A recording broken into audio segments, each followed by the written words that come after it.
সঞ্জীব কুমারকে ভালোবেসে আজীবন বিয়ে করেননি অভিনেত্রী সুলক্ষণা পণ্ডিত। মৃত্যু হলো প্রেমিকের মৃত্যু দিনেই। বিস্তারিত থাকছে প্রতিবেদনে। বন্ধুরা, চ্যানেলে নতুন হলে চ্যানেলটি সাবস্ক্রাইব করে রাখতে পারেন, ভিডিওটি শেয়ার করতে পারেন। সুর, যন্ত্রণা আর এক অসমাপ্ত প্রেমের গল্প এই দিনের মাঝে যেন বেঁচেছিলেন সুলক্ষণা পণ্ডিত। মঙ্গলবার মুম্বাইয়ের শেষ নিঃশ্বাস ত্যাগ করলেন এই কিংবদন্তি গায়িকা তথা অভিনেত্রী। মৃত্যুকালে বয়স হয়েছিল ৭১ বছর, কিন্তু এই মৃত্যুকে ঘিরে রইল এক অদ্ভুত কাকতালীয়তা।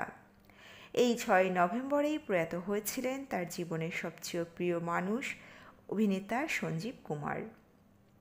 শেষমেশ সেই একই দিনেই বহু বছর পর চিরনিদ্রায় গেলেন সুলক্ষণা। যেন প্রেম ও বেদনার এক অপার্থিব পুনর্মিলন।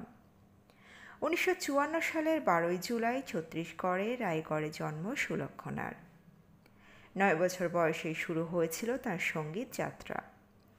১৯৬৭ সালে তাকদির ছবিতে লতা মঙ্গেশকরের সঙ্গে তার প্রথম গান সাত সমন্দর পার সে তাকে রাতারাতি পরিচিতি এনে দেয়।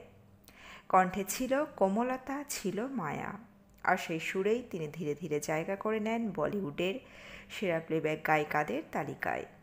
১৯৭০ থেকে ১৯৮০ বলিউডে তখন সোনালি দশক। সেই সময়ের গানে যখন লতা আশার সুরে দোলা দিত ভারতবর্ষ, তখনই নিজের অনন্য মাধুর্য ও ব্যথাভরা সুরে জায়গা করে নিয়েছিলেন সুলক্ষণা পণ্ডিত। তু হি সাগর, তু হি কিনারা, বান্দিরে, উলঝান কিংবা সাউদি বাত, প্রতিটি গানে ছিল তার গলার স্নিগ্ধতা, বিষণ্ণতা আর গভীর রোম্যান্স।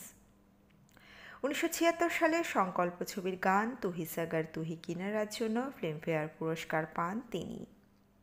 সেই গান আজও বয়ে আনে এক অদ্ভুত আবেগ।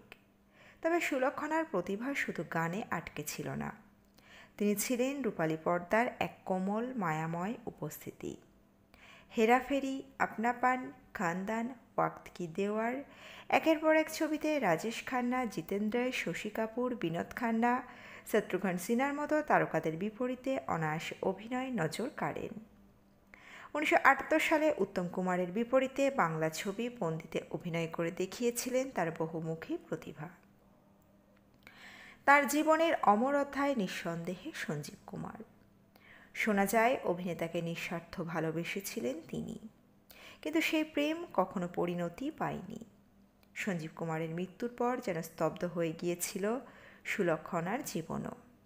ধীরে ধীরে সরে গিয়েছিলেন বলিপাড়ার ঝকমকে আলো থেকে, নিঃশব্দে হারিয়ে গিয়েছিলেন গ্ল্যামারের দুনিয়া থেকে।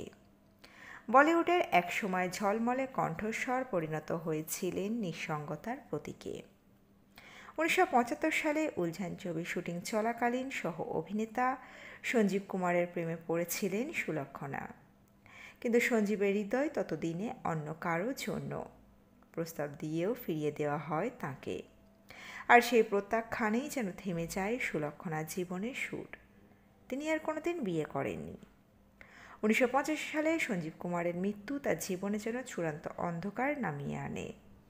বিষণ্ণতায় ডুবে সুলক্ষণা ধীরে ধীরে সরে যান আলো থেকে, সাথে রূপালী দুনিয়া থেকে।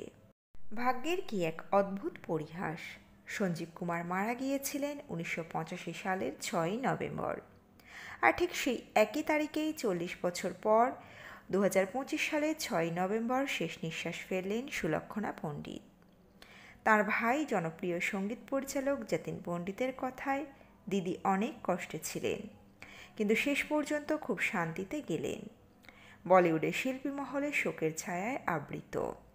প্রজন্মের পর প্রজন্মকে মুগ্ধ করা সেই কণ্ঠ আজ চুপ, কিন্তু তার গাওয়া গানগুলো আজও বাজে রেডিওর মৃদু সুরে, চিরন্তন স্মৃতির মতো। অভিনেত্রী মৃত্যুর আগে বেশ কষ্ট পেয়েছিলেন। পড়ে গিয়েছিলেন বাথরুমে, ভেঙে গিয়েছিল হাড়। বেশ কিছু বছর ধরে শয্যাশায়ী ছিলেন তিনি। চলাফেরা করতে পারতেন না, বিছানা থেকে উঠতে পারতেন না। শেষ জীবনটা তিনি কাটিয়েছেন তার বোন অভিনেত্রী বিজয়তা পণ্ডিতের কাছে।